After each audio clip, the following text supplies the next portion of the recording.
Dr. Eratus Sabtono adalah Unitarian, Arian, bukan Trinitaris. Dr. Erat Sabtono tidak hanya menyangkal Yesus sebagai juru selamat dan terang dunia, tapi juga menyangkal inkarnasi Kristen. Dr. Erat Sabtono mengatakan bahwa Yesus menggunakan firman. Yesus bukanlah pribadi firman kekal yang menjadi manusia. Dalam sejarah gereja, orang seperti ini disebut Gnostik. Alkitab menyatakan setiap orang yang tidak mengaku bahwa Yesus Kristus telah datang sebagai manusia adalah si penyesat dan antikristus. 2 Yohanes ayat 7. Alkitab menyatakan pula bahwa setiap orang yang memberi salam kepada Gnostik akan kehilangan hidup yang kekal karena ia ikut mendapat bagian dalam perbuatannya yang jahat. 2 Yohanes ayat 8 sampai 11. Kita akan baca 2 Yohanes ayat 7 sampai 11. Suratan 2 Yohanes ayat 7.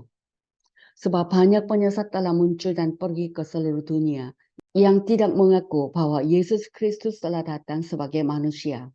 Itu adalah si penyesat dan antikristus. Yang tidak mengaku bahwa Yesus Kristus telah datang sebagai manusia. Weymouth. Men who do not acknowledge Jesus as Christ who has come in human nature.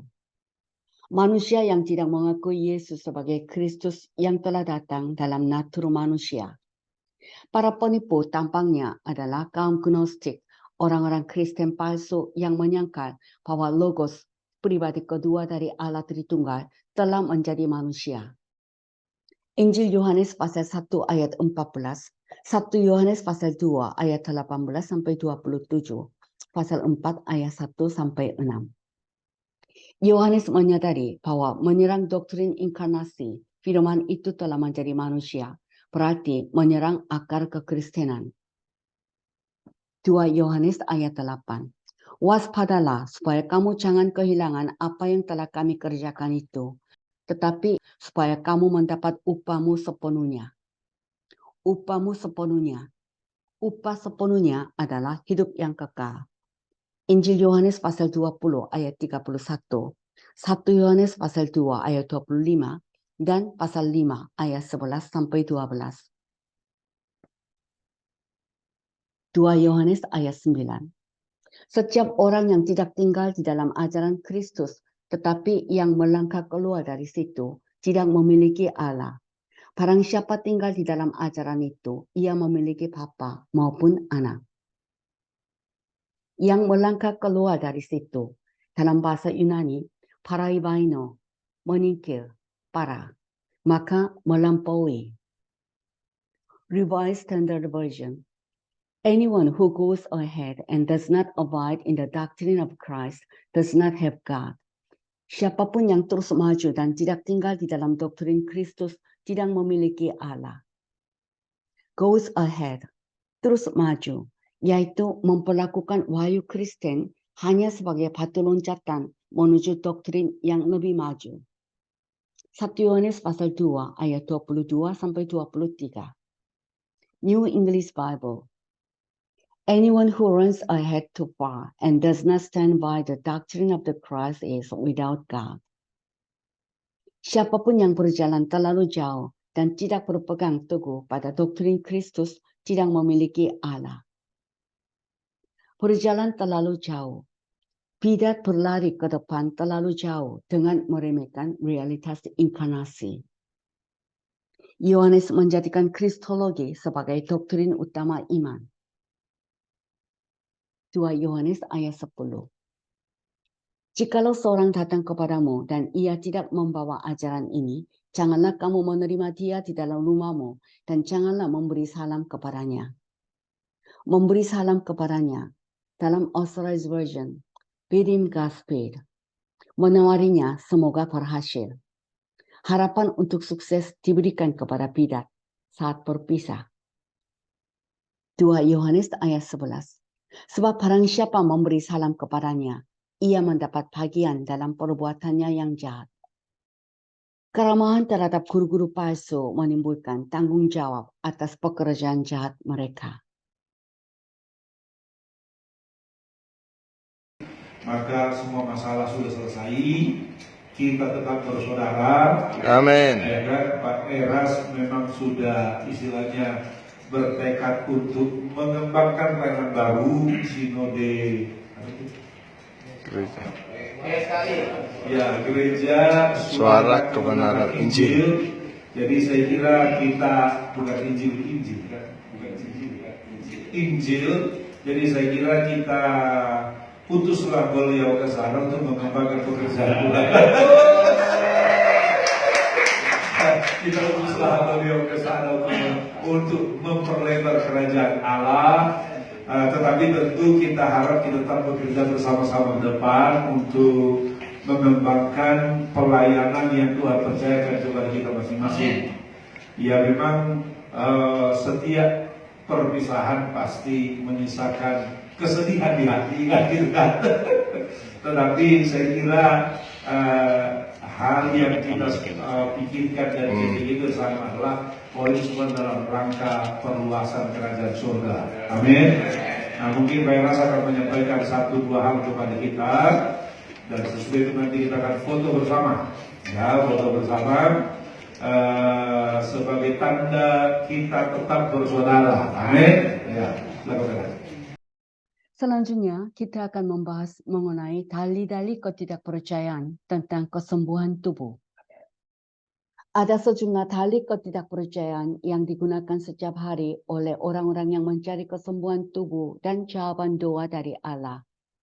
Dalih-dalih seperti itulah yang menjadi penyebab puluhan ribu orang tidak mendapat kesembuhan dan terkabulnya doa.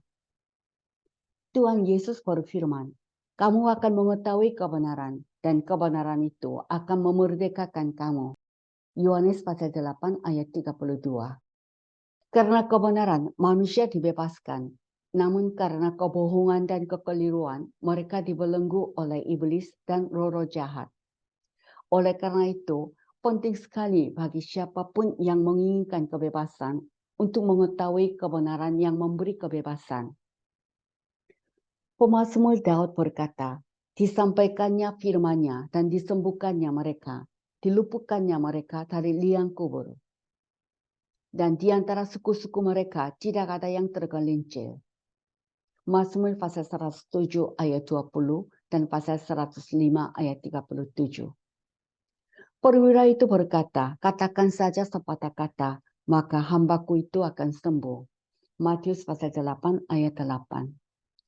Dikatakan tentang Yesus, bahwa dengan sepatah kata, Yesus mengusir roh-roh itu dan menyembuhkan orang-orang yang menderita sakit. Matius pasal 8 ayat 16 sampai 17. Firman yang Yesus khotbahkan kepada orang-orang lah yang menyembuhkan mereka. Itu adalah firman yang diteguhkan Allah dengan menyembuhkan orang sakit ketika para rasul memberitakannya.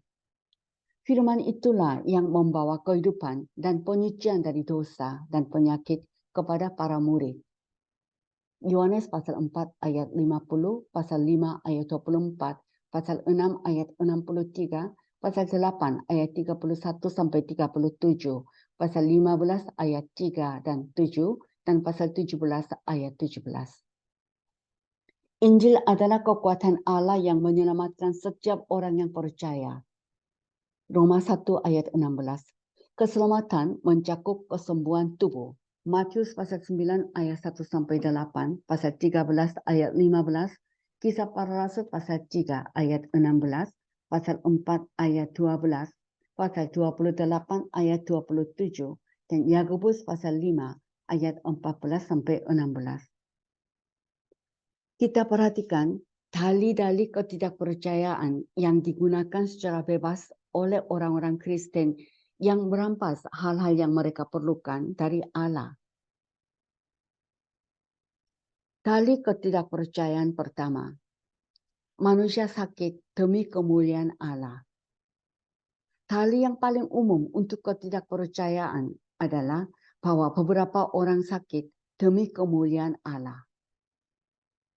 Kitab suci favorit yang digunakan setan-setan untuk meyakinkan manusia bahwa mereka sakit demi kemuliaan Allah adalah Injil Yohanes pasal 9 ayat 1-3 dan pasal 11 ayat 4.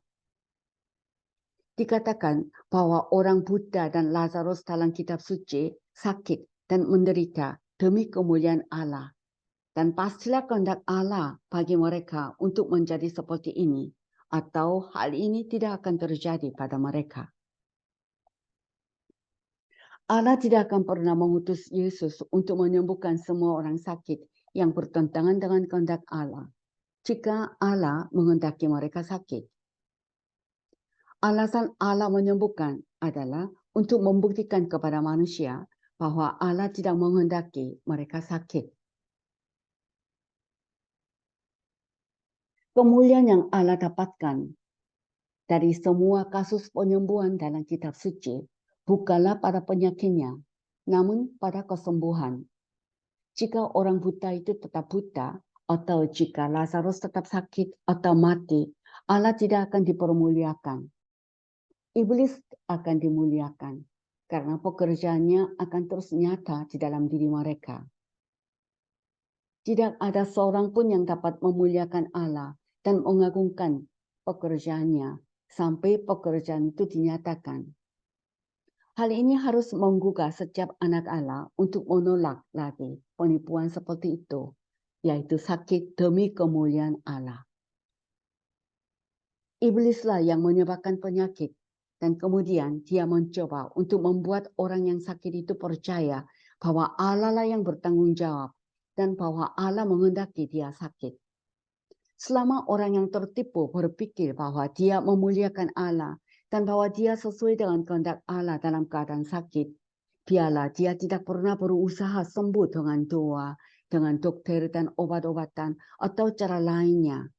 Sebaliknya, biarkan dia ingin menjadi lebih sakit untuk lebih memuliakan Allah dan untuk lebih mendalami kehendak Allah. Faktanya adalah bahwa tidak seorang pun dapat secara sadar mempercayai teori semacam itu. Tetapi beberapa orang merasa nyaman untuk menyalahkan Allah atas apa yang telah dilakukan setan untuk memaafkan ketidakpercayaan mereka dan kurangnya perlawanan terhadap setan. Tali ketidakpercayaan kedua, penyakit adalah didikan Allah. Argumen ini adalah bahwa orang yang sakit sedang didisiplinkan oleh Allah dan adalah lancang untuk mencari kesembuhan dari Allah dalam keadaan seperti itu. Ini bisa dijawab dengan mengatakan bahwa tidak pernah lancang berdoa memohon kesembuhan tubuh yang secara berlimpah dijanjikan oleh Allah dan disediakan dalam pendamaian. Banyak ayat Alkitab yang menjanjikan kesembuhan. Kesembuhan disediakan dalam pendamaian. Oleh karena itu, berdoa dengan keyakinan ilahi untuk kesembuhan, jika semua syaratnya terpenuhi, bukanlah suatu kesalahan. Adalah kehendak Allah untuk menyembuhkan, atau Allah tidak akan membuat janji-janji kesembuhan, atau membuat persediaan penyembuhan di Kalvari. Meragukan Allah dan tidak percaya pada firman-Nya dan persediaan adalah suatu hal yang lancang. Adalah suatu tindakan yang lancang untuk berdoa dalam keadaan ragu-ragu dan tidak percaya, atau meminta dengan cara yang lain selain dari pengharapan yang penuh keyakinan atas apa yang disediakan bagi kita dalam Injil. Salah satu nama kekal Allah yang meneguhkan perjanjian kesembuhan yang kekal diwahyukan kepada Musa dalam Keluaran pasal 15 ayat 26. Itu adalah Jehovah Rofeka. Akulah Tuhan yang menyembuhkanmu. Inilah iman pemazmur ketika ia berkata, yang mengampuni semua kesalahanmu, yang menyembuhkan semua penyakitmu. Nama ini tidak dapat diubah seperti Allah sendiri. Itu mengungkapkan sifat Allah sebagai penyembuh umatnya. Janji-janjinya sangat sesuai dengan wahyu dirinya. Kristus adalah cara Allah untuk menyembuhkan umatnya. Nabi Yesaya menubuatkan pekerjaan Kristus sebagai penyembuh manusia. pelayanan Kristus terdiri dari khotbah dan penyembuhan. Kristus menyembuhkan orang-orang agar nubuatan dapat digenapi. Perjanjian baru dan seluruh sejarah gereja mengungkapkan pekerjaan Kristus dalam menyembuhkan umatnya di segala zaman. Kata Yunani untuk didikan dalam Ibrani pasal 12 ayat 5-11 adalah paideia, yang berarti pelatihan anak. Paideia diterjemahkan mendidik orang, didikan, ganjaran, dan ajaran. Jelas dari ayat-ayat ini bahwa didikan tidak selalu berarti membuat orang sakit. Sudah menjadi rahasia umum bahwa penyakit dan bencana tidak selalu membawa manusia lebih dekat kepada Tuhan. Penyakit dan bencana lebih sering mendorong manusia untuk membenci Tuhan dan murtad karena menganggap Tuhan bertanggung jawab. Roh Kudus dan kebaikan Tuhanlah yang mendekatkan manusia kepada Tuhan. Siapa yang dikasihi Tuhan, Tuhan ganjar. Dikutip ribuan kali sehubungan dengan orang Kristen yang sakit. Sebagai upaya terakhir, Allah akan bertindak keras terhadap para pemberontak dan mengizinkan Satan menyerang mereka. Namun orang Kristen bisa kebal dari penyakit. Keluaran pasal 15 ayat 26, Mazmur pasal 84 ayat 11, pasal 91 ayat 1-12, Yesaya pasal 58, Markus pasal 11 ayat 22-24, Yohanes pasal 14 ayat 12-15, pasal 15 ayat 7 dan 16, dan 3 Yohanes 2. Orang berkata, itu diperbolehkan oleh Allah atau hal itu tidak akan terjadi. Hal itu diperbolehkan, tetapi hanya dalam arti bahwa Allah tidak secara pasti campur tangan untuk menghentikan manusia melakukan kejahatan, menghancurkan diri mereka sendiri, atau apapun yang mereka lakukan karena dosa. Allah akan mengizinkan setiap orang di antara kita untuk melompat ke depan mobil atau melompat dari tebing untuk bunuh diri.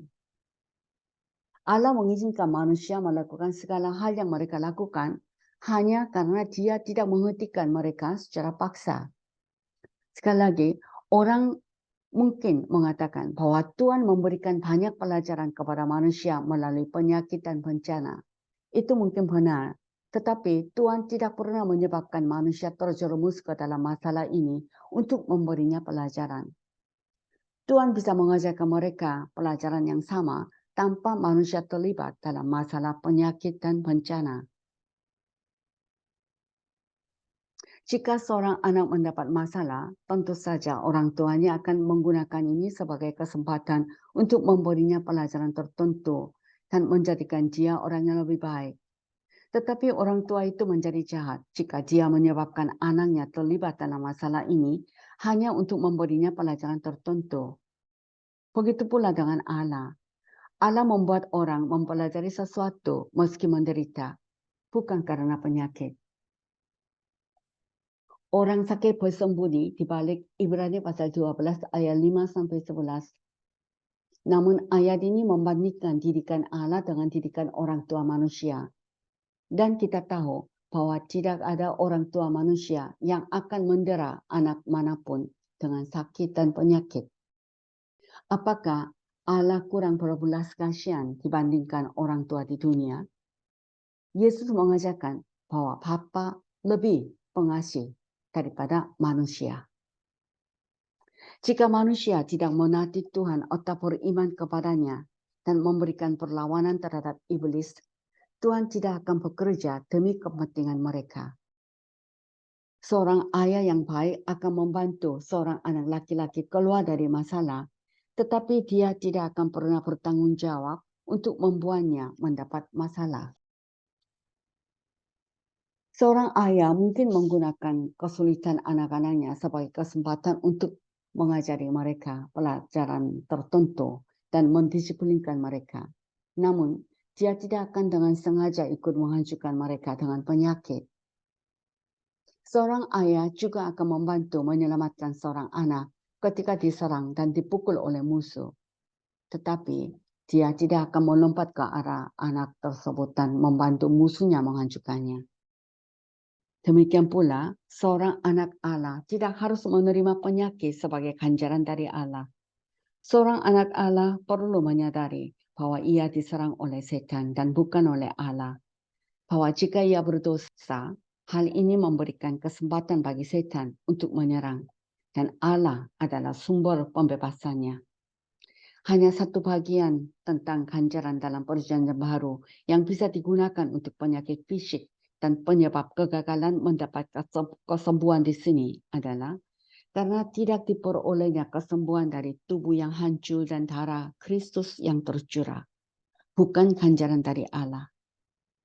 Jadi hukum tak bertuai harus dilaksanakan. 1 Korintus 11 ayat 27 sampai 32. Mereka bisa saja percaya kepada Allah dan bukannya dikalahkan karena ketidakpercayaan. Mereka hanya menuai apa yang mereka tabur dan ini akan selalu menjadi hukum Allah. Galatia 6 ayat 7 sampai 8.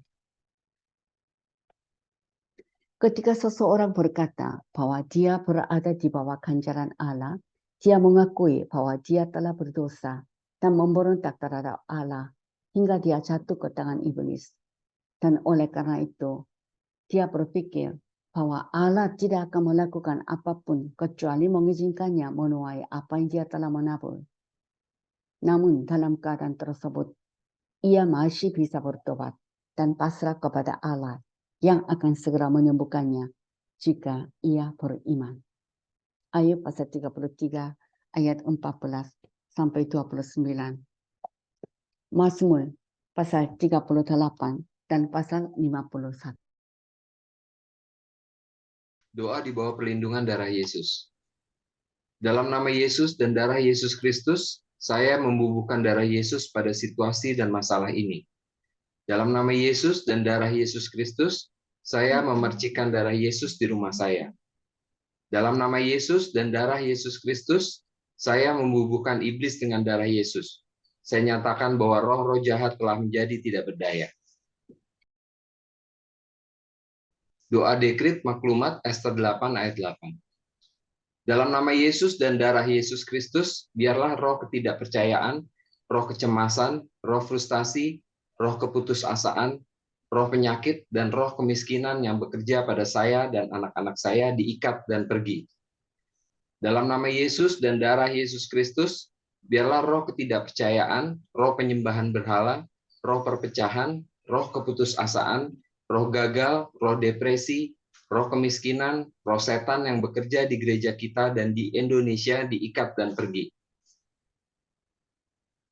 Dalam nama Yesus dan darah Yesus Kristus, saya membubuhkan darah Yesus yang berharga pada saya, pada suami saya, pada istri saya, pada anak-anak saya, pada keluarga saya, dan pada perusahaan saya. Semoga berkat inspirasi ganda dan kekuatan penyembuhan datang atas kita. Saya perintahkan dalam nama Yesus dan darah Yesus Kristus, roh game, roh putus asa, dan roh depresi yang menahan anak-anak kita tinggalkan dengan segera. Dalam nama Yesus dan darah Yesus Kristus, saya membubuhkan darah Yesus yang berharga pada anak-anak saya, biarlah roh kebijaksanaan datang. Doa menerima Yesus Kristus. Terima kasih Allah Bapa, saya adalah orang berdosa yang telah meninggalkan Engkau. Namun melalui firman hari ini, saya percaya bahwa Yesus bukanlah anak Maria dan Yusuf, melainkan keturunan perempuan yang dinubuatkan dalam Kejadian 3, dan anak Allah yang dikandung oleh seorang perawan yang dinubuatkan oleh Yesaya. Juga saya percaya bahwa Yesus sebagai anak domba Paskah menjadi Kristus dengan menumpahkan darahnya di kayu salib, menjadi nabi sejati yang membuka jalan untuk bertemu dengan Allah.